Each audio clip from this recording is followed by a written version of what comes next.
दोस्तों आज हम बात करने वाले हैं आने वाले त्योहारों के महत्व में। हर त्योहार की एक अपनी कहानी और एक महत्व है। आज की इस वीडियो में हम इसी विषय पर बात करेंगे। चलिए शुरुआत करते हैं आज के खास एपिसोड में। दोस्तों नवरात्रि, दशहरा, करवा चौथ समाप्त होते ही अन्य बहुत से त्योहार जैसे धनतेरस, दिवाली, गोवर्धन पूजा और भाई दूज त्योहारों का आने की तैयारी शुरू हो जाती है। ये त्योहार ऐसे ही होते हैं जो घरों में खुशहाली ले आते हैं, बिछड़े लोगों को आपस में मिलाते हैं। धनतेरस के पीछे बहुत से कथाएं एवं मान्यताएं हैं। मान्यताओं के अनुसार धनतेरस माँ लक्ष्मी से जुड़ा हुआ पर्व है। इस दिन माँ लक्ष्मी ने एक गरीब किसान को वरदान दिया था, उस पर लक्ष्मी जी की कृपा बरसने की वचन दिया था। इस दिन यमदेव को भी समर्पित है। इसके पौराणिक कथाओं के अनुसार इस दिन यमराज को नियमित देवदान भी किया जाता है। इससे माना जाता है कि परिवार में अकाल मृत्यु नहीं होती है। अन्य कथाओं के अनुसार इस दिन कार्तिक कृष्ण पक्ष की त्रयोदशी तिथि की दिन धनवंतरी का जन्म हुआ था। जब ये प्रकट हुए थे तो उसके हाथों में अमृत से भरा एक कलश था। इसी अमृत से भरे हुए कलश के कारण उस दिन बर्तन खरीदने का परंपरा भी आरम्भ हुआ।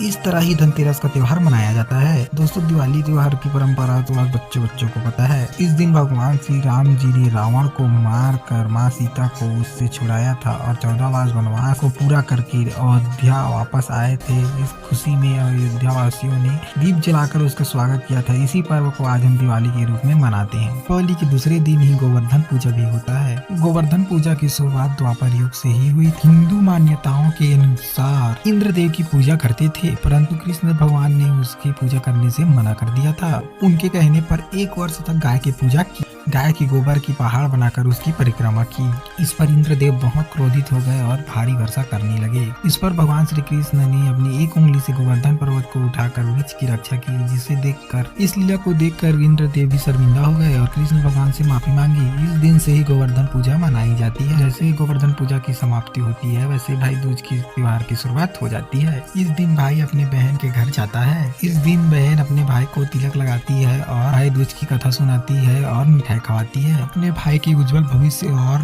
लंबी उम्र की मनोकामना करती है और उसके बाद वो स्वयं भोजन करती है। त्योहार भाई बहन के प्रेमों का त्योहार है। इस दिन बहन अपने भाई को आमंत्रित करती है और उसकी उज्जवल भविष्य और लंबी उम्र की प्रार्थना करती है। तो ये तो थी इन त्योहारों की कथाएं।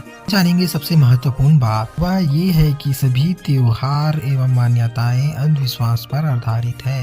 ये सब निराधार और व्यर्थ है। जैसे कि लोगों की मान्यता है कि धनतेरस के दिन यमराज को दीपदान करने से परिवार में अकाल मृत्यु नहीं होती, परंतु ऐसे कितने लोग हैं जो इस पूजा को करते करते आयु में ही मृत्यु को प्राप्त हो जाते हैं। उनकी रक्षा क्यों नहीं हुई धनतेरस के पूजा से? बात करते हैं दीपावली की। इस दिन भगवान श्री राम ने रावण को मार कर माता सीता को उसके बंधन से छुड़ाकर अयोध्या वापस लाए थे। इसकी खुशी में पूरा अयोध्या वासियों ने दीप जलाकर उनके स्वागत किया था। जब श्री रामचंद्र जी ने एक धोबी की व्यंग कसने से माता सीता को महल से निकाल दिया था जब वह गर्भवती थी। इससे सभी प्रजा दुखी हो गई और त्योहार न प्रजा को अच्छी लगी और न ही राजा को अच्छी लगी। गोवर्धन की पूजा भगवान श्री कृष्ण ने इंद्रदेव की पूजा बंद करवाकर इष्ट देव की पूजा करने को कहा था। क्या भगवान श्री कृष्ण की कहा किसी ने माना, जिसका किसी शास्त्र में प्रमाण नहीं है कि उसे करने पर क्या लाभ होगा।